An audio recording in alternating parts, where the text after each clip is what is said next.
Hey, and welcome to the Joie Miller podcast. I'm so excited that you're joining me today. We are launching into our faith, focus, and time management series here on the podcast. And this is super practical, yet it's very spiritual too. In fact, today we're going to talk about time blocking and how time blocking could be one of the most spiritual things that you incorporate into your life. And you might be listening and say, how is time blocking spiritual?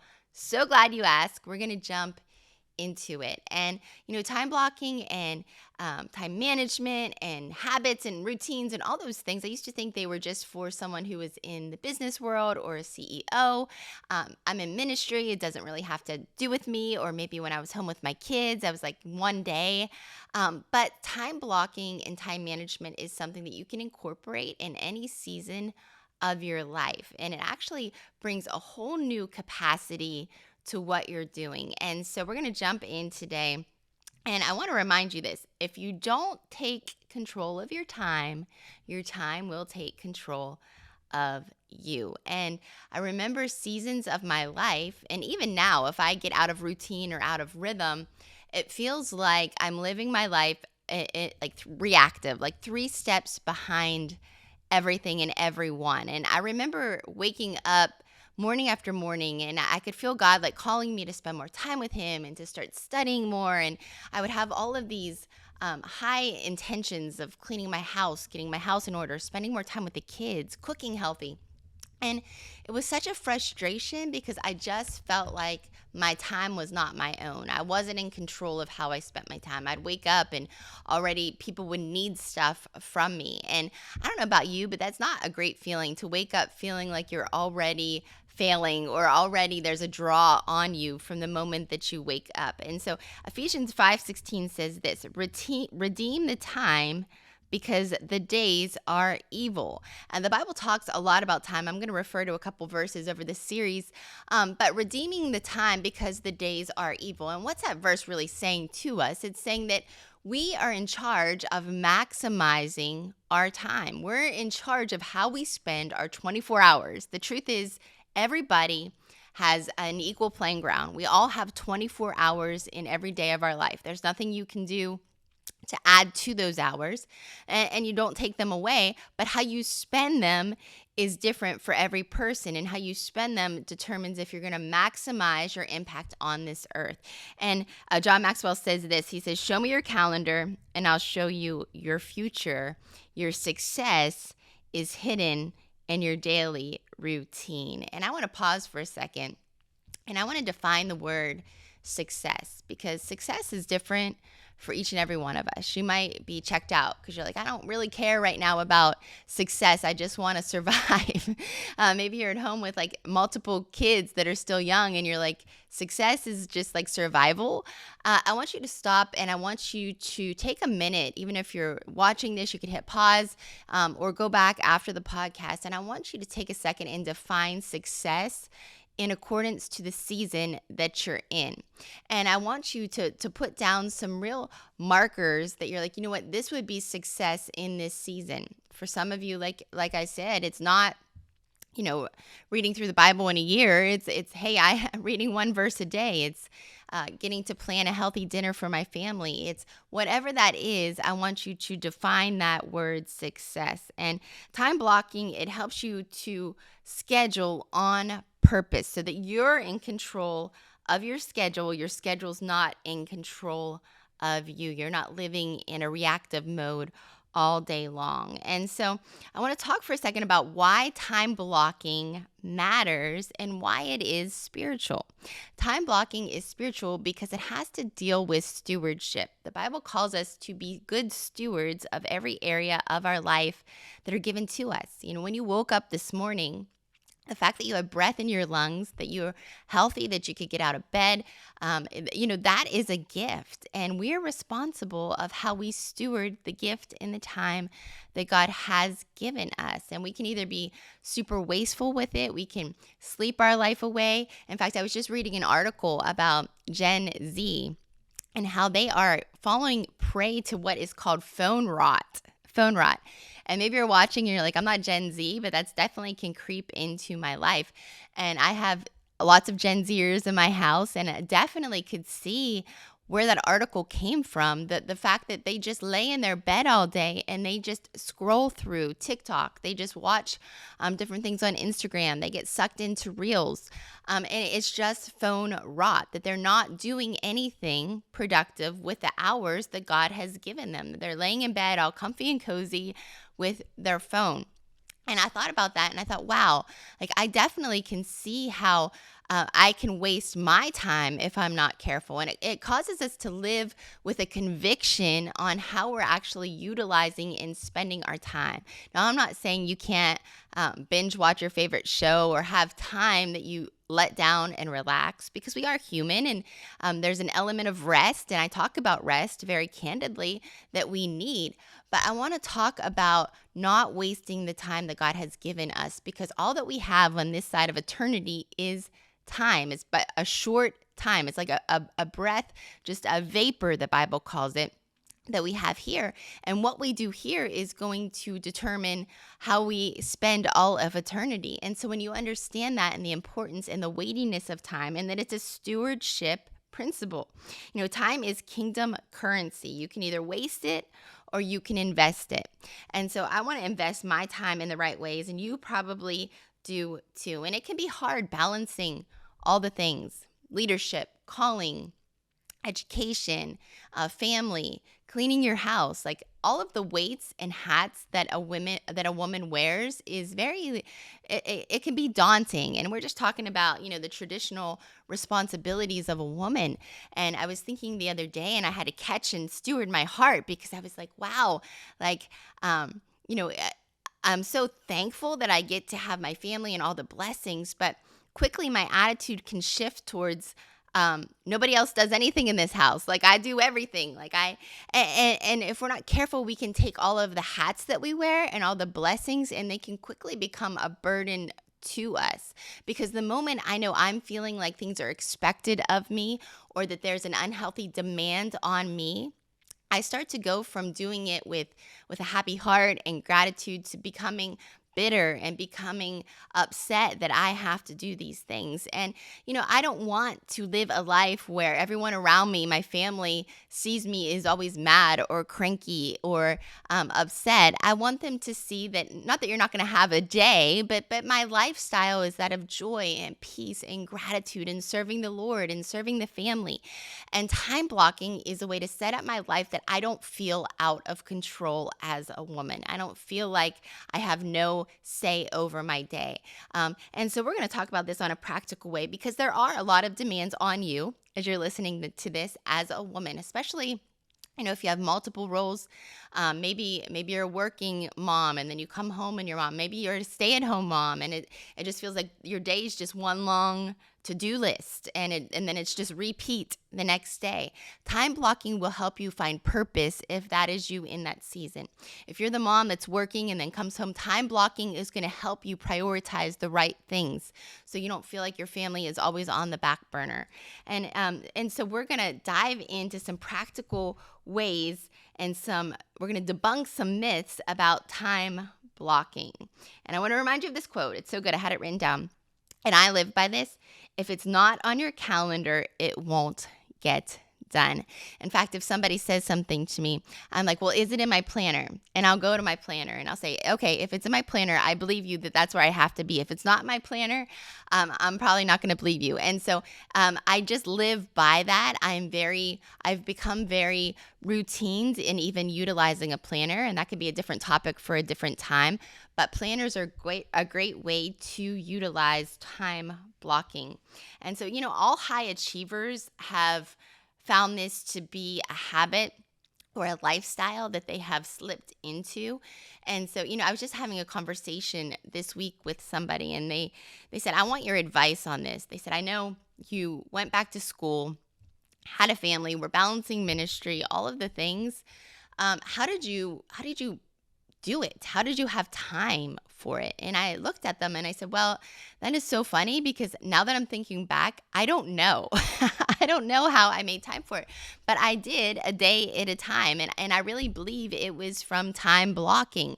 And so I think time blocking allowed me to go back and get a master's degree to push limits and goals that I would have thought I didn't have time for if I didn't organize my life in such a way. And I told this person, I said, you have to get super focused about the priorities of this season of your life. You have to you have to go beyond focused, and you have to make it a faith thing. This whole series is called Faith, Focus, and Time Management, and they all are intertwined.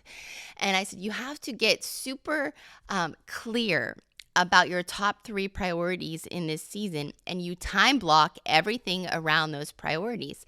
And that might mean you say no to some things. That might mean you put boundaries around some things. And this person said, I know, but I hate telling people no, and we're Christians, and that's what we're supposed to do, help people. And I looked at them and I said, this is not about if you have a bleeding heart and you want to help somebody. This is about obedience to the call that God has upon your life. It's obedience to the assignment that you're currently in. And as women, we do want to help everyone. We want to do everything. But when we get super clear and super focused and we stop looking at things as options and say, no, this is about my calling and I have to get super serious about this, everything becomes crystal clear. Because here's the truth. You can get super busy and do things for a season, and it's fine. You put the kids in front of the TV, whatever.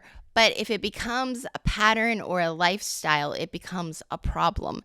And so you have to every now and again reassess your patterns, reassess your day, your week. What does that look like? That's great if you're getting the whole house clean, but if the kids are not a priority, what is the priority then?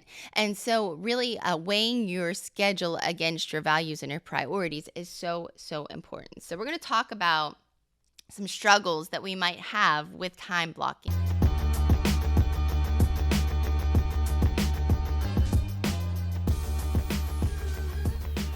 Hey, and thanks for listening to the Joie Miller podcast. I want to make you aware of a website refresh that we've had this year. Head over to joiemiller.co. You can get up to date on all of the podcasts, all the blogs, some great material that we've published this year. Also, opportunities to join part of one of our collectives and our mentorship programs. So head over and check out what we have going on at joiemiller.co today. Because you might say, yeah, this all sounds good. I've tried this and I've failed. Okay, so one struggle is we live in reaction mode. We're always answering text. We're always tuning into emails. We're always thinking that we have to respond and react immediately to all of these outside sources. And now more than ever, the world thinks that we are constantly at their disposal. You get a text, someone's like, why didn't you text me immediately? Why didn't you email me back immediately? And time blocking helps to not live reactionary, but to live with an understanding, to recognize that I do need to respond to these people. I need to be responsible, but I don't need to react. And I heard somebody say one time when someone would try to invade upon their time, they would say, is this urgent? Or is this important? So don't let the urgent rob you of the important. And I'm not talking about like emergency situations. I'm talking about things that other people would categorize as urgent that maybe, isn't actually urgent. There's other important things that you need to tend to. And so maybe that time blocking looks like, okay, from 11 to 12 a.m., I will respond to emails and text. And so you're setting a boundary, you're setting a place for that in your schedule so that it's not constant interruptions all day long. If you let other people in these little emails and these little texts and these Gmail notifications and from the school and from their sports events and talking about the kids, maybe a friend or a loved one constantly texting you, it will completely sabotage your day, your time, and your attention. And so not letting those urgent things bombard you or get you off tasks or rob you of attention, but giving them their place and putting a boundary line up to say, you know what? I am spending time with the kids right now, and that means that I'm going to put my phone in the other room and I will have time to address that, but now is not the time. Or I am going to, write something. Maybe God's put something on your heart and you can't do what he's told you to do. You can't write because you can't focus. And you say, I'm going to put my phone in the other room, and these interruptions, they're urgent to somebody, but they're not actually important. So I can respond to them later. Having even maybe communication to people. Like I respond to my emails within a 24-hour time period. You'll hear back from me in 24 hours. Or maybe your friends know, like, hey, I put my phone away, so if you need me, I'll text you back between these hours. And so just setting those boundaries in your life, because it might be hard to be disciplined, but I want you to think of this quote. It says, discipline weighs ounces, but regret weighs tons. Discipline weighs ounces, but regret weighs tons. The daily disciplines that you allow to decide and dictate how you use your time. It's hard in the moment, but it's so much better than going through another year and regretting, never implementing anything that God told you to do, never starting that ministry, starting that Bible study, never getting your house in order, another year of feeling like your kids are chaotic and unruly, and you haven't invested time with your husband, all of those things. Listen, time blocking just helps you to move forward in the things that God has put into your heart to accomplish. So, you might say that you don't have the time, but in reality, you just don't have a plan for how you're going to address the things that keep interrupting your time. So, what is time blocking? It's a way to take your God-given vision, your goals, and to actually put feet to them, to give them a space in your life to say, these are the things that are the highest priorities in my life right now. Because the truth is this, you can't do it all. Your to-do list daily are going to overwhelm you. You have to step back and you have to break it down into blocks of time. Maybe that is cleaning your house. You get frustrated because you just never have time to clean your house. Well, you're not going to have probably a chunk of 3 hours to clean your house. But if you break it down, you would say, you know what? On Mondays, I clean the bathrooms. On Tuesdays, I clean the kitchen. On Wednesdays, I run the vacuum all over the house. Thursdays is the day that I wash the sheets. Whatever that looks like, you're giving it a time and a slot. You're assigning your time to it. So little progress is becoming habits that now you don't have to live with the tension of, I don't have a clean house. You know, there's a weight and there is like a discouragement and just a heaviness that robs our joy when we feel like we have these big tasks weighing over us. And it's a subconscious feeling of I'm failing in life. And so if you can start to address this through time blocking and categorization of the tasks that you have, you're going to start feeling like, wow, I can do this. Your confidence is going to grow. You're going to be like, wow, I'm tackling these things in my life that I once thought were hard, and they're really not hard. And it's amazing what you can do with 20 minutes. The same 20 minutes that you would spend scrolling on your phone or just sitting there feeling sorry for yourself, with your coffee, thinking I'm never going to be able to make any progress. Taking that 20 minutes, you would be astounded of what you can do in 20 minutes. You could probably clean your whole bathroom in 20 minutes. And so just starting implementing the time that you do have. So why is it spiritual? Once again, not only is it stewardship, but it's an act of obedience and worship unto God. We're saying, I honor my time, and I'm stewarding my time, and I'm giving it back to you by walking out the gifts and the callings and the plan that you have on my life. And once again, it's just not for CEOs. That could be spending quality time with your kids. That would be getting out the Word of God and reading them a Bible story. That could mean taking time and asking your husband, like, hey, let's take 5 minutes. It's he doesn't have to know it's time blocked, but it's 5 minutes when he comes home from work that we're going to have couch time. We're going to talk about how your day went, and we're going to spend quality time together. It's an act of worship, and it's an act of obedience. It orders your life about what matters most to God. And I say this all the time. Your time will either serve your calling or it'll work against your calling. Your habits will either serve your calling or they'll work against your calling. And so this is just about getting your life ordered in a way that you're telling God, I'm serious about what you've put into my heart, and I'm going to take action on it. Jesus was intentional. He was intentional with his rhythms. He was intentional with his times. There'd be time that he would teach, time that he would pray, time that he would go off and be by himself, time that he would have fellowship and be around people. And so, God calls us to have an order to our life, not to live in constant chaos, not to live in constant demand, but to have order. So how do you start?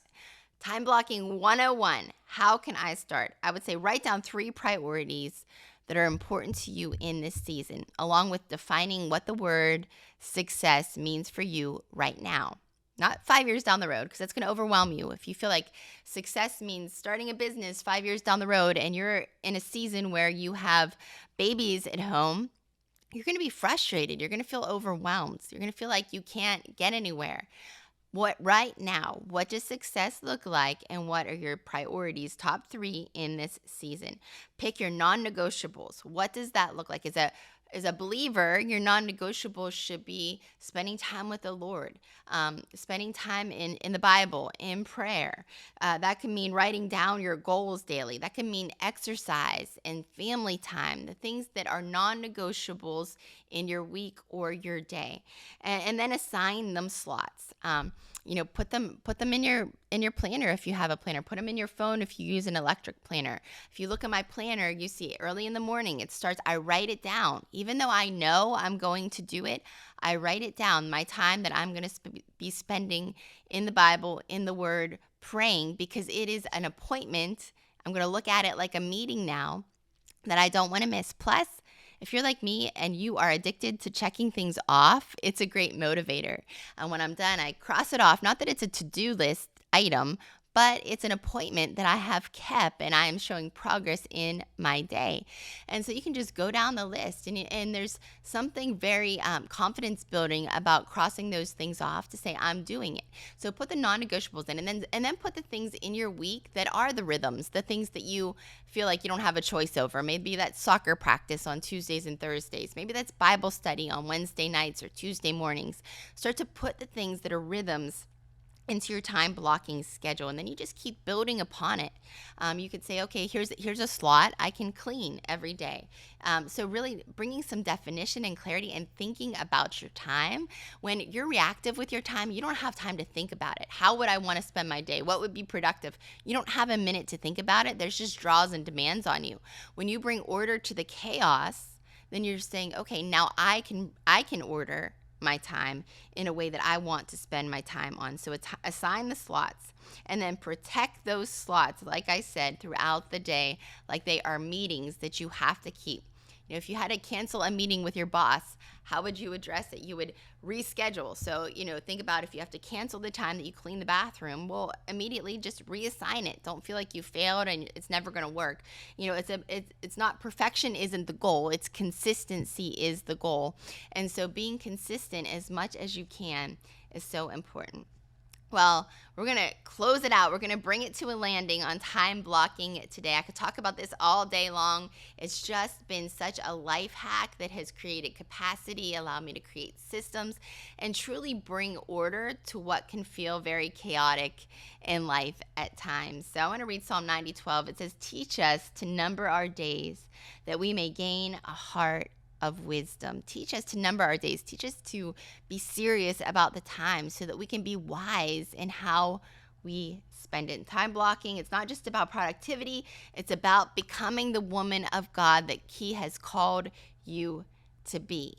So do these simple things this week. Get a time blocking sheet, get a planner, get really serious about time. Thinking of it as stewardship, as worship, and obedience to all that God has for you. I can't wait to hear if you love time blocking. Let me know in the comments below. Share this with another mom or another woman who might want to bring some order to the chaos. Until next time, I'll see you on the Joie Miller podcast.